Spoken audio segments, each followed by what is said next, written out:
आखिर मुंबई क्या सीखे सिंगापुर से? मुंबई के पानी की इस कहानी से आपको यह अंदाजा हो जाएगा कि शहर का पानी प्रबंधन ठीक ठाक सोचा गया था, लेकिन अब मामला गंभीर हो चला है। शहर को पानी देने वाली झीलें अब आधे से नीचे के निशान पर है। बीएमसी अंदाजा लगा रही है कि उसे कब से कब कितनी पानी कटौती करनी है। मुंबई पानी पानी होती है तो खबर बनती है, टीवी वालों के चेहरे पर खबर दमकने लगते हैं। घुटने पर पानी में डूबे रिपोर्टर जलमग्न मुंबई की तस्वीरें दिखाते हैं। लेकिन यह बारिश का एक रिश्ता है। खबरों से पड़े मुंबई में दूसरे मौसम भी आते हैं, तब पानी का संकट भी होता है। मुंबई और सिंगापुर इस मामले में एक कहे जा सकते हैं कि शहर के पास अपने हिस्से का कोई पानी नहीं है, वो दूसरी जगह से आता है। जब से शहर बसा है शायद तभी से ऐसा हो रहा है। सिंगापुर में तो पानी मलेशिया की नदी पर निर्भर है और वह एक संधि के तहत 2061 तक मलेशिया से पानी लेते रहेंगे। मलेशिया और सिंगापुर में पानी को लेकर विवाद और तनाव पूरी दुनिया के लिए खबर भी बनते हैं। गनीमत है कि मुंबई में यह मसला नहीं है, लेकिन शहर की सप्लाई लाइन भी कोई 100 किलोमीटर दूर स्थित है। यह शहर इस मामले में गजब है कि यहाँ का पानी सच में जंगल से आता है। शहर के पानी से शायद बेहद कम ही छेड़छाड़ होता है। पानी सप्लाई की यह कहानी अंग्रेजों के वक्त ही शुरू हो गई थी, जब उन्हें समझ आ गया था कि शहर के कुएं के सारे पानी खारे हैं। मीठे पानी की तलाश तब उन्हें ठाणे के आगे के जंगलों में पहाड़ियों पर ले गई। वहां पहले तो झील बनी, फिर सप्लाई लाइन डाली गई। देश आजाद हुआ तो आबादी के हिसाब से नई नई झीलें और बांध शहर से बहुत दूर ऊंचाई पर बनते रहे। मुंबई की सप्लाई लाइन बिना किसी पंपिंग के काम करता रहा।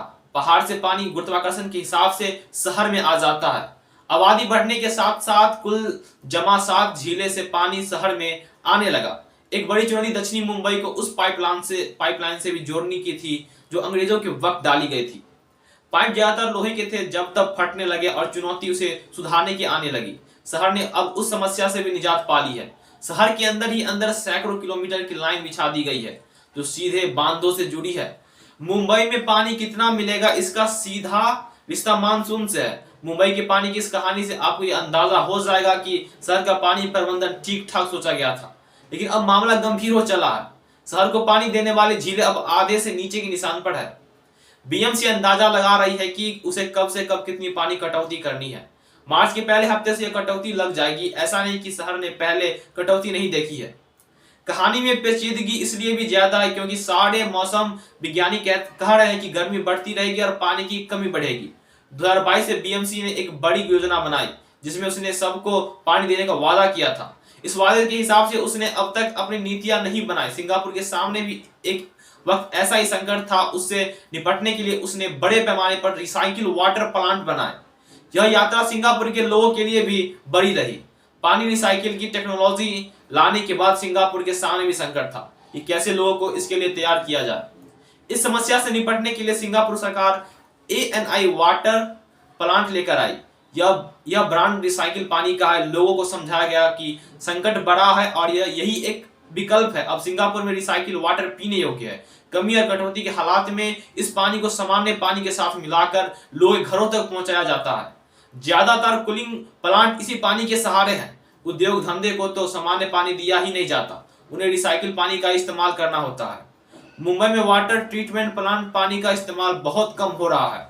एक तो कोई एजेंसी इसकी क्वालिटी को लेकर गारंटी नहीं लेती और दूसरे लोगों के मन में इसे लेकर दुर्गंध और गंदे पानी का भाव भी देता है। शहर में अब भी ऐसा कोई प्रयोग नहीं हुआ जो पानी को रिसाइकिल करने का दावा करता हो। बीएमसी ने जो भी प्लांट लगाए हुए सिर्फ नाले और गंदे पानी के ट्रीटमेंट के हैं। गाहे बगाहे कुछ सोसाइटी ट्रीटमेंट प्लांट के आए पानी का इस्तेमाल बगीचे और साफ सफाई में कर लेती है, लेकिन ये सोसाइटी भी आप उंगलियों पर ही गिन सकते हैं। बीएमसी के बारिश के पानी को इकट्ठा करने के फरमान दिए हैं, लेकिन जिस महकमे को इसे लेकर सख्ती दिखानी है उसके पास पैसा ही नहीं है। सिंगापुर हर उस तरीकों को आजमा रही है जिससे पानी का संकट दूर हो जाए या कम हो जाए। वो समंदर के खारे पानी को लेकर लगातार प्रयोग कर रहे हैं। खारेपन को कम करने वाली टेक्नोलॉजी महंगी है। मुंबई के जानकार इसे आखिरी विकल्प मानते हैं, लेकिन इस टेक्नोलॉजी की लागत को कम करने पर अगर काम किया गया तो समंदर से सटे इलाकों में पीने के पानी की समस्या कम हो जाएगी। मुंबई अगर दूसरे विकल्पों पर ज्यादा काम करे तो उसकी शहर से दूर झीलों पर निर्भरता कम हो जाएगी। उन झीलों का पानी बेहद कमी वाले इलाकों को भी दिया जा सकेगा। देश में मुंबई ने कई मामलों में अपनी पहचान बनाई है। महानगर पालिका चाहे तो सिंगापुर के मॉडल से बहुत कुछ सीख सकती है। मुंबई वालों को बस नाक भी सिकोड़ने की बजाय देखना होगा कि सिंगापुर कर सकता है तो हम क्यों नहीं कर सकते।